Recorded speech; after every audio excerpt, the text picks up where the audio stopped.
Well, hello, neighbor. It's me, Angie. How are y'all doing today? Well, I'm back around the table again today.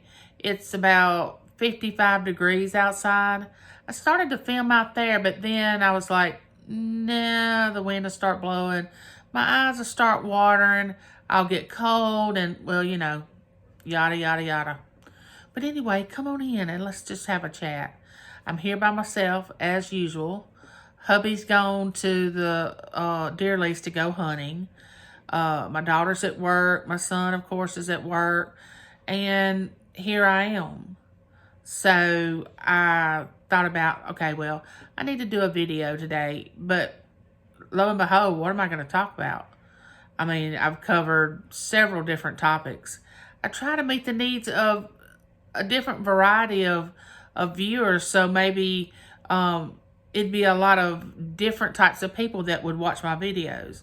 Now, I talk about my illness some on my videos. I talk about my life as I was growing up, when I was healthy. I've even done videos out in my yard, just trying to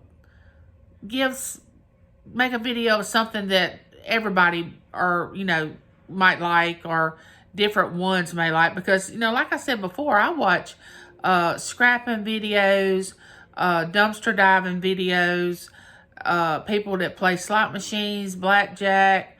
Oh my goodness, I just watch a whole lot of different videos. I'm not just stuck on one type of YouTube channel, and I hope other people are the same way. I hope they don't just get stuck on one type and decide, well, this is all I really want to watch. Because there's a lot of good channels out there. I mean, as I've been doing my YouTube channel, I've discovered a lot of channels that I would not have discovered had I not started my YouTube channel.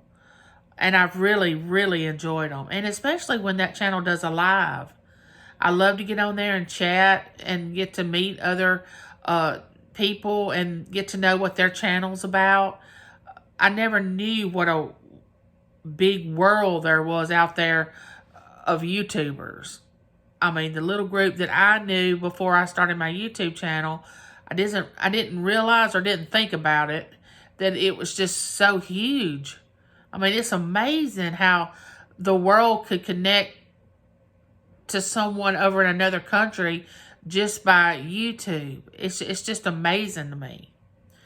But anyway, I've got on my coffee pajamas today because of the weather, and I really didn't want to get fully dressed because later on I've got to get all prepared and ready to go on a trip this weekend that my husband and I are taking to my cousin's that has the tree farm, the Christmas tree farm. And I plan on getting a video of that and doing some footage over there at his Christmas tree farm and introducing you all to him and his wife, because my grandmother had 12 grandchildren. And so actually, let's just exclude my siblings, and I have 9 first cousins. So out of all the first cousins, he and I, well, he's my favorite. He and I grew up, they called us Bonnie and Clyde, because when we got together, we were mischievous, or just like to take chances. I don't know. I remember when we were in school, his dad worked at Sanderson Farms. It's a chicken plant here in the South. And he brought home some of these pens that they used to put the prices of the chickens. They used those to put the prices of the chickens. And he brought them home and gave us each a box. Well, we had this wild idea that we was going to go to school the next day, and we were going to sell each one of those pens individually for a dime. I was in the 1st grade, he was in the 2nd grade. So for several days, he and I both come home with dimes in our pockets. Well, our parents couldn't figure out, okay, where's this money coming from? So finally, we told them that we had been selling the pens that my uncle, his dad, had been bringing home from the plant. Okay, that went over like a lead balloon. Of course, they didn't like that, and we weren't supposed to be doing that. But don't they call that entrepreneurship? I mean, I know at the time he and I didn't know that, but I mean, really, we started out really young doing that. Ha ha. We would, he had this little small motorcycle. I don't know types of motorcycles, but it was a small one that he and I both could fit on, and he had it, and we'd ride around on that motorcycle, jump hills, be daredevils, just try anything. You couldn't get us together without us stirring up trouble amongst the other. He has one sister, and I have, of course, I had two sisters and a brother, which my brother has passed away since then. And we would just get it all stirred up and then sit back and watch what was going on. I mean, in a joking way, And so I'll say it again. They called us Bonnie and Clyde. We get together a lot now that we're older. Now, when we became young married couples, he married his wife and then I married James, we kind of grew apart. But every time we would see each other, we'd pick up right where we left off. I mean, we would just go into, hey, cuz, how are you? What's been going on? How are the children? How's your job? This or that. But since we've gotten older and our children's gotten older, we spend a lot more time together, and which is fine with me. I'm anxious and excited about going to see this tree farm because they have a cabin on their tree farm. And he sent me pictures of it. It looks really nice.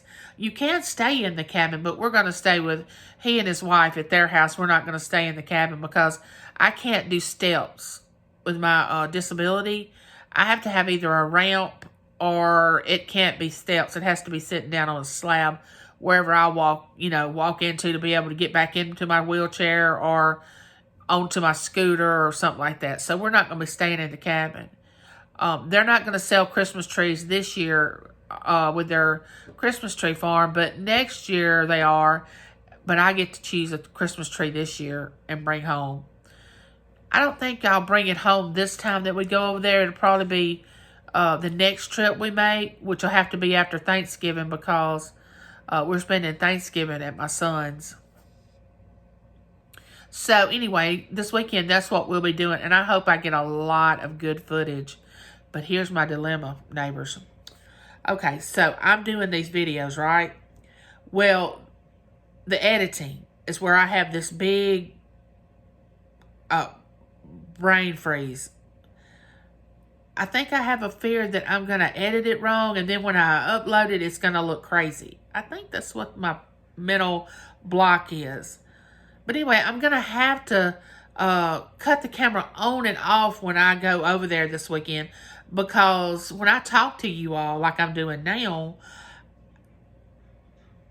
I don't have to cut the camera off and then start again.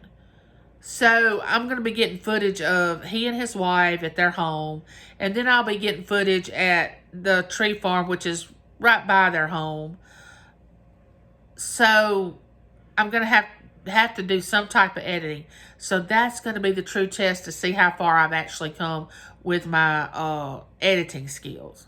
Now, I've had a couple of people on that subscribe to my YouTube channel, and I knew before I started the channel that said, I'll be happy to help you if you have any questions about editing.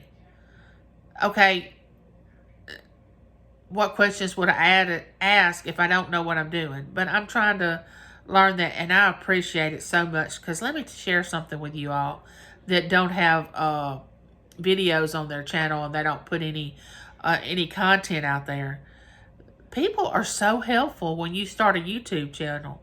Well, I've found that out. I don't know if it's that way with everybody, but I've just found so much help, and people that are willing to they encourage me. They send me messages of, why don't you try this on your YouTube channel? Why don't you change this? I'll be glad to help you edit. Wonderful, positive feedback on my channel. Now, I started my channel back the end of September, and I've gotten, now this doesn't sound, to some, it's just like really, did she even mention that? But I have 57 subscribers, which I'm very excited about. I didn't really think I'd ever get over 10. But I want to make, at least by the end of November, I want at least 100 subscribers. Because I have a goal that I set for myself each month that I want to be able to meet. Now, if it super exceeds what I want, hey, that's fine. That's great. But I have an individual goal that I really want to be over 100. 100 or over by the end of November. And I don't think that I wouldn't be able to obtain that. I think I could do that.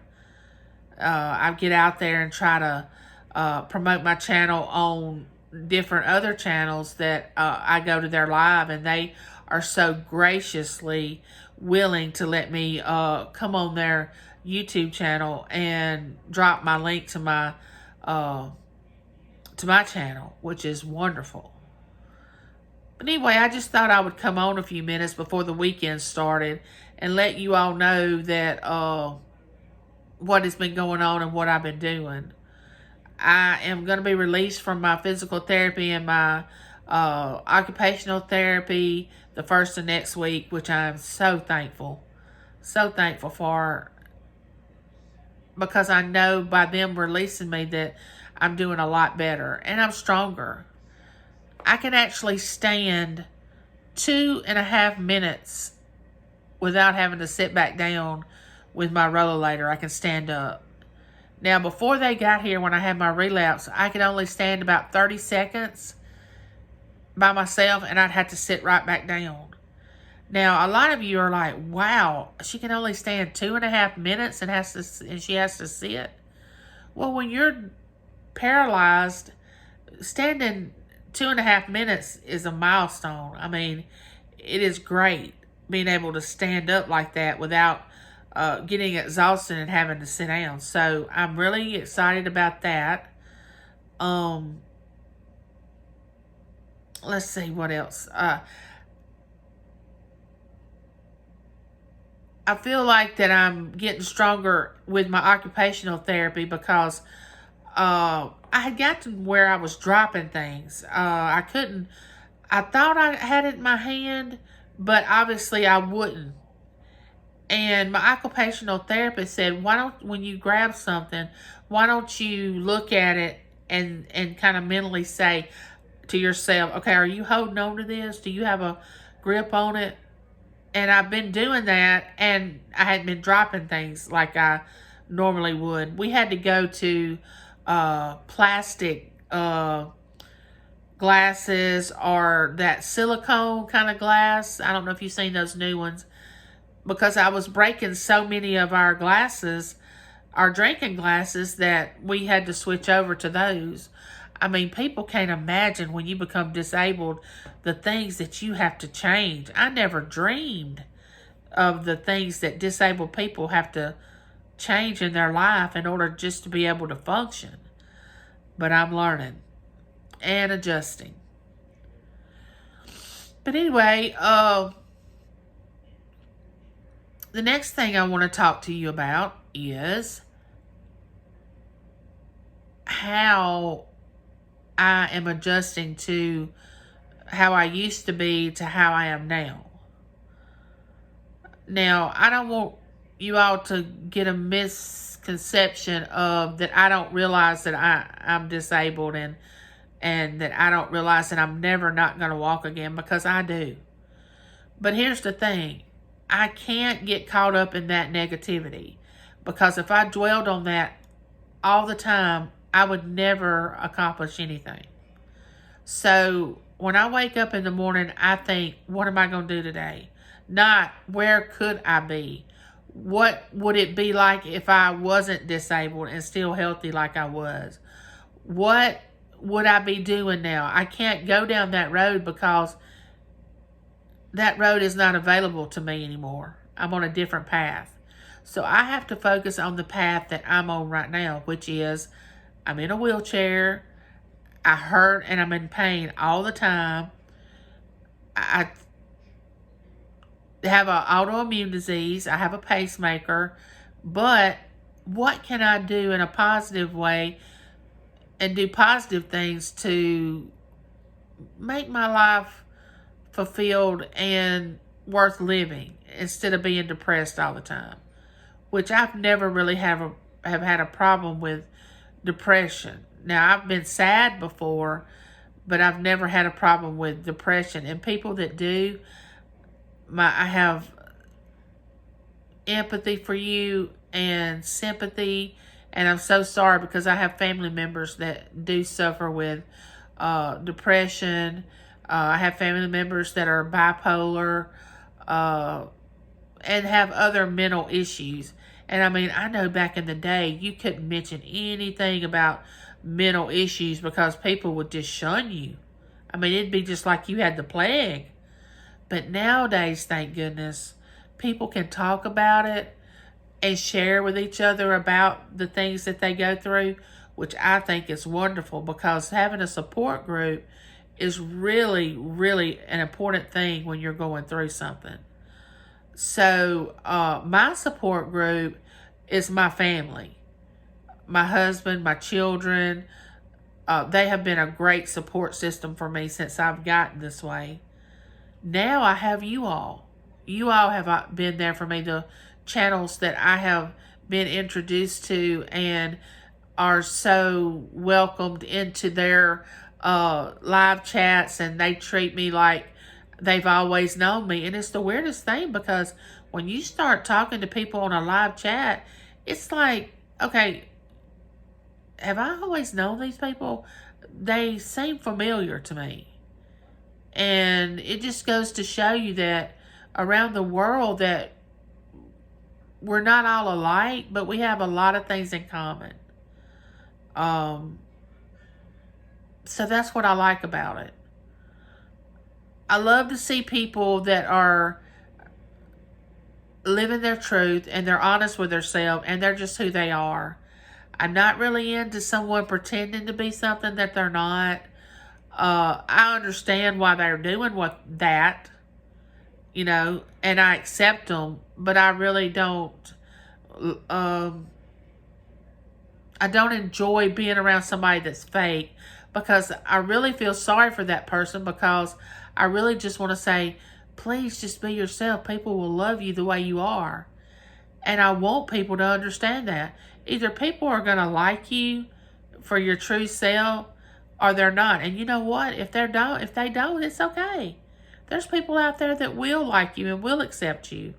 And the people that don't, that's okay. They can go be with the people that they do like, and those people like them. So the main thing to remember is just be with the ones that accept you and who you are as a true individual. Now, I'm not the same person I was 5 years ago.